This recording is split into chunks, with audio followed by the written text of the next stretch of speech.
and welcome back to That Was the Week That Was, week 13 of 2023, and it's been a really busy week, hasn't it, Vince? It's been an extremely busy week. It's been chaos. It has started out with Trump being indicted, the first ever president or ex-president of the United States to be had up on criminal charges. What I think is the most incredible about it is that Trump is really the only president in recent memory who has not started a war. So he's the only president in recent memory who's gone against the globalist agenda in particular. I think that's why he's being targeted. I think the globalists would love to knock him out of the running for the Republican nomination for the presidential election next year.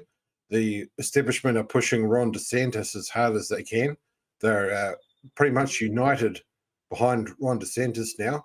So they're hoping that he can take Trump out at the Republican nomination level and then go on to beat Biden. But I don't think that this is really going to stop Trump. He's had a lot much worse go against him in recent years, and he's come through all of that. So I think he's going to be still a very powerful force. And if he gets arrested and doesn't go to jail for the election, I think he's very likely to win it still. Well, that would be really interesting. It would be a real surprise, especially for those who have already written him off, which is a large number of people. But he's like the Winston Peters of American politics. He just keeps coming through. Yeah, he sure does.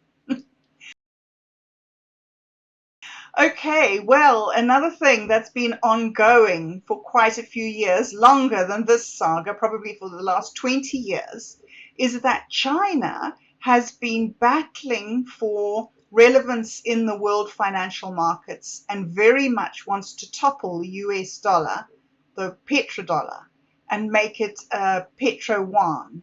And it seems that last week they may have taken a step closer to that because China, France, and the United Arab Emirates did quite a big energy deal, all in one, which means that now Russia, Venezuela, Brazil, France, and China are all in a cozy little huddle, all trading in yuan. It looks like the United States dollar is over. I think the petrodollar is definitely over. The big threat to it happened when America tried to kick Russia out of the SWIFT banking system, which was the first time that this system had ever been weaponized in order to achieve American political objectives.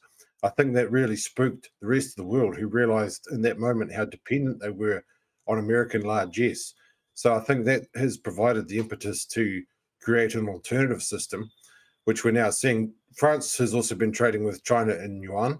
So you see that a majority of the world actually trades more with China now than they do with the United States. So it's very possible that if China would bring in, for example, a gold-backed currency, which they've spoken about doing, or a gold-backed BRICS currency from their alliance with Russia, India, South Africa, and Brazil, then I think they could really go a long way to toppling the US dollar as the world's reserve currency. If they did that, and like you said, they are certainly intending to do it, then that would create massive inflation for us in the West. And I think we'd see our living standards fall by about 50%. Yeah, it's going to be horrific if it happens. It's going to be a crazy decade either way, because I don't think that the status quo can maintain another 10 years. So I think it's very possible that if we don't switch over to some kind of central bank digital currency, that we'll end up being forced to switch over to a gold-backed, perhaps like you said, Petro-Yuan. Vince, we have a very, how can I say it, delicate situation in our country at the moment, where one of our ministers has claimed that violence is caused by straight white men. The strange thing is that she is the minister who deals with family and sexual violence. And the statistics in New Zealand show very clearly that this is a huge problem in the Maori community.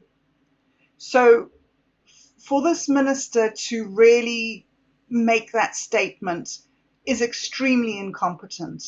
You mentioned Winston Peters just now. He came out and called for her to resign. He seems to really be taking center stage leading up to the elections. What do you think of Miramar Davidson and her statements? They seem to be way out there. I think Marama Davidson is a horrible brown communist, which is, I've got a chapter in my book, Clan World Chronicles, about brown communism. It's essentially a form of third worldism that has replaced the bourgeoisie of Marxism with white people. So people like Marama Davidson, the brown communists, they see white people as basically the enemy. White people are to them, white people are the ruling class of the entire world. And therefore, if you are in favor of revolution or if you're in favor of social justice, you're basically morally obliged to fight against white people and try and get rid of them. So Winston Peters, he has made an entire political career from opposing this kind of extreme stupidity, especially political correctness. And I've seen that he's polling at 3.5% in the most recent Roy Morgan poll. So I think with a bit of extra help, he could easily go over the 5% threshold from such things like Marama Davidson's statement. And there's also a very real risk that the Greens could fall under 5% as well. I've seen this week I've seen a very large number of people say that they don't want to vote Greens anymore, that they were Green voters, but they can't vote they're white people, and so they can't vote for a party that hates white people. It doesn't make sense. So if any of these voters move over to New Zealand First, I think it's very possible that Winston Peters could get over 5% and be back in the next parliament. Well, society seems to be lining itself up to help him. I think that he benefits in general from society going down the toilet because he has positioned himself as the opposition to the establishment in general. Being a nationalist, he's opposed to the globalist establishment. So I think he is really the number one protest vote that if someone wants to protest vote, they're more likely to vote for New Zealand First than for any other party. So I think that he will continue to benefit from essentially the decay of society. And I think there's a very good chance we see both him and the Opportunities Party in Parliament after the election this year. Wow. Wow, he sounds more and more like Trump the more you describe him. Yeah, well, he basically is the Kiwi version of Trump. He's the same sort of niche and he's the same sort of character. Mm.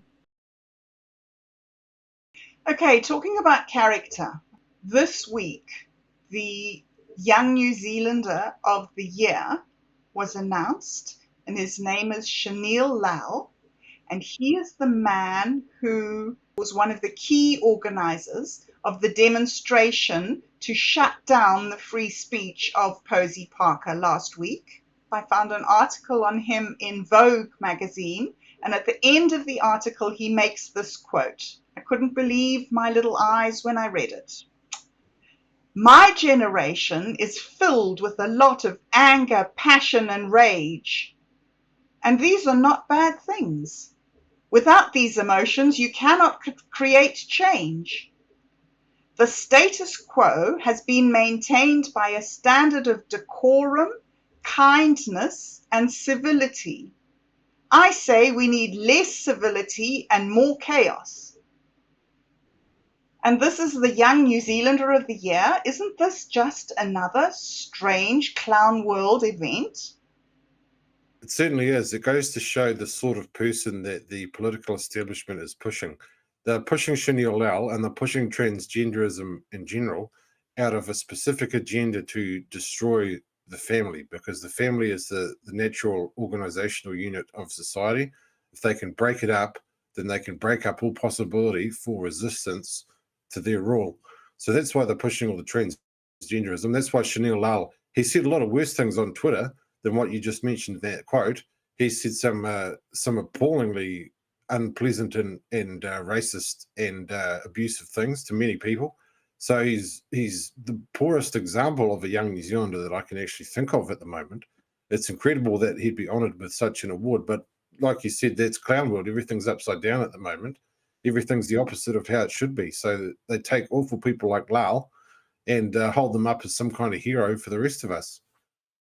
I'll add that being an anti-free speech activist is just about the worst thing that a person could be, because free speech is the fundamental value upon which all our other freedoms are based. So if we lose the right to free speech, then basically everything else can be taken off us. So Shanil Lal, he's not only not the best New Zealander, the best young New Zealander around, he's actually one of the absolute worst people in the country. Yeah, so shocking.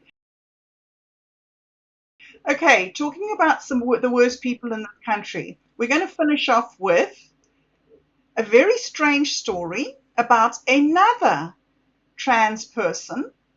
This person has created over or has committed over 130 crimes up to 2010, has served a life in prison, has just ditched on parole, and has been named by the police as being extremely dangerous and please would nobody approach them. And it turns out that this extremely dangerous person is 74 years old. It's a hilarious article if you read it, because they don't mention the fact that it's a tranny until the absolute bottom.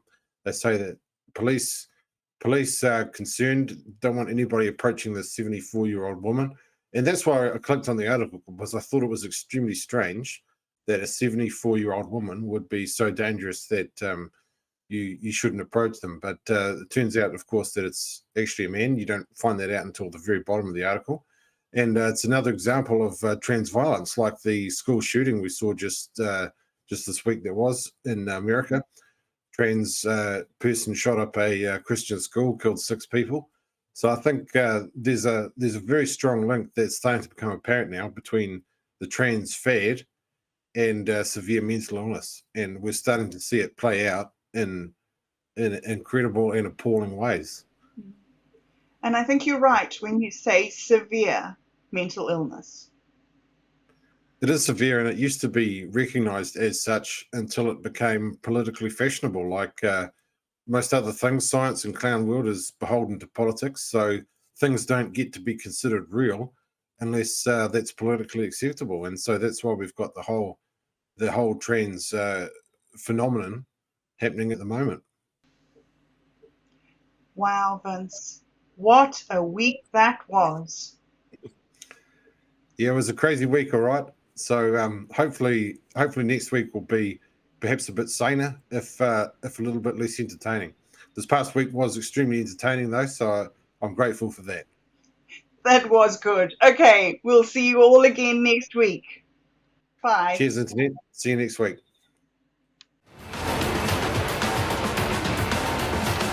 The alt centre are clown world's good guys.